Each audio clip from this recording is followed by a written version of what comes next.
कपड़े धोने वाली बहू। शादी के पहले से ही विभा को कपड़े धोने का बड़ा शौक था। कभी नल के नीचे तो कभी तालाब के पास। अरे मेरी नीली वाली लुंगी नहीं दिख रही है। विभा की अम्मा, कहाँ रखी है लुंगी? अरे वो तो विभा ने परसों ही धोकर रखी थी आपकी अलमारी में, देखो वहीं होगी। वो ना मैंने आज धो दी, मुझे लगा कि गंदी हो गई होगी। अरे कैसे गंदी हो गई थी? उसे तो मैंने पहना भी नहीं। हे भगवान, इस लड़की के कपड़े धोने की आदत से परेशान हो गया हूँ मैं। जितना तो घर में राशन नहीं आता, उससे कहीं ज्यादा डिटर्जेंट पाउडर का खर्चा है। इसकी शादी करवा दो, शादी जाए अपने घर में ही करे काम, फिर चाहे घर के कपड़े धोने हो या पूरे गांव के। हाँ ठीक बोल रही हूँ, देखता हूँ मैं कोई लड़का। वो दिन भी आ जाता है जब विभा को देखने लड़के वाले आ जाते हैं। लड़की मुझे अच्छी लगी। होने वाली सास कहती है, बेटी अगर कुछ पूछना है तो पूछ लो। वैसे तो हमारी लड़की बहुत ही शर्मीली है, जो बोल दो वो मान लेती है, इसे क्या पूछना होगा। अरे कैसी बात कर रही हो माँ, मुझे इन लोगों के घर रहना है, सवाल तो कई है। हाँ हाँ बेटा, पूछ लो ना, क्या पूछना है। आप लोगों के घर कपड़े कौन धोता है? सास का मुंह बन जाता है। देखो, अगर तुम ये कहना चाहती हो कि तुम्हें कपड़े धोने नहीं आते तो सुन लो, कपड़े मैं ही धोती हूँ, लेकिन तुम्हारे आ जाने के बाद मैं रुमाल तक नहीं धोऊंगी। अरे चुप रहना भाग्यवान, बहू बेचारी घर आई नहीं, उसे डराना शुरू कर दिया। वो क्या है ना बिटिया, अभी तक तो ये कल्लू की माँ ही धोती थी, लेकिन अब तुम्हारे पापा तो दहेज में वॉशिंग मशीन देंगे ही। तभी विभा की माँ बोल पड़ती है, सवाल भी पूछा तो क्या। वैसे भाई साहब, मशीन की तो फिर भी कपड़े धोने की कैपेसिटी होती है। मतलब जो बिटिया दे रहे हैं ना विभा, इसे कपड़े धोने का बहुत शौक है। ये आप लोगों के क्या, आस पड़ोस गांव मोहल्ले सबके कपड़े धो दे और उफ तक ना करे। बाहर देखा नहीं आपने कितने कपड़े सूख रहे हैं?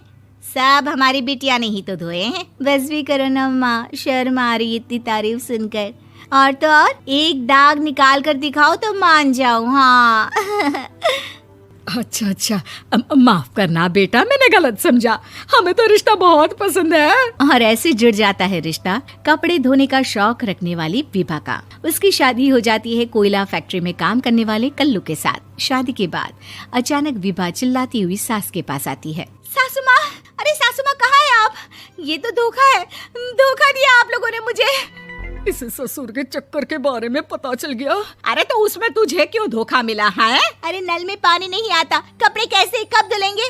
अच्छा, तू पानी नहीं आ रहा उसकी बात कर रही है। तो आपने क्या सोचा? कुछ नहीं। अच्छा, तेरी माँ ने कहा था कि कपड़े धोने का शौक है तुझे, याद आया मुझे। शौक बोलकर कपड़े धोने वाले मेरे जुनून को कम ना आके सासू माँ, कपड़ा धोना मेरा गुरूर है। तभी पति भी वहाँ आ जाता है। अभी मैंने इसे सनी देओल की फिल्म दिखाई है, उसी के डायलॉग मार रही है माँ। अच्छा सुन, साफ साफ बता रही हूँ, पानी सुबह 4 से 6 और शाम को 10 से 12 आता है, समझी?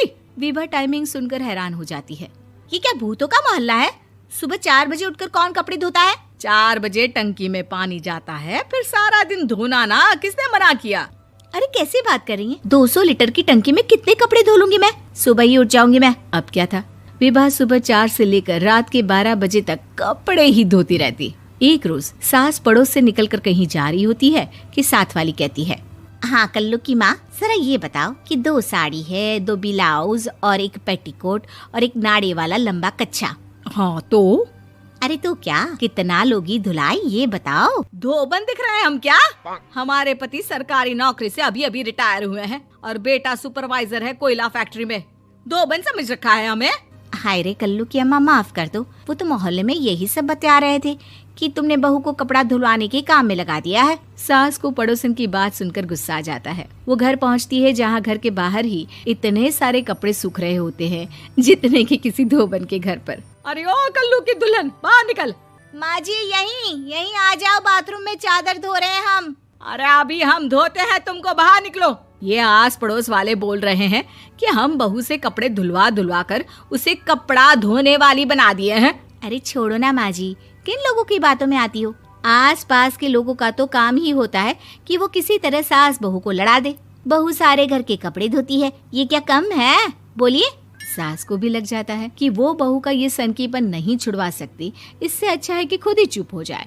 एक रोज सास और बहू मंदिर जाते हैं, जहाँ सास की साड़ी वहाँ खड़ी भीख मांगने वाली से मिलती है। माँ जी क्या बात है, आपकी साड़ी उस भिखारन से कितनी मिल रही है ना? हाँ हाँ, देखो तो दोनों की साड़ी मिल रही है। क्या बात है कल्लू की अम्मा, तुम खुद को तो अफसर की बीवी बताती हो और ऐसी सिंपल सी प्लेन साड़ी पहनकर घूमती हो। सिंपल और प्लेन नहीं है ये साड़ी। तो क्या सोने के धागे से फूल बने हैं?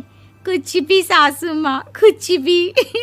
हाँ, बने थे इस साड़ी में सोने के धागे से फूल।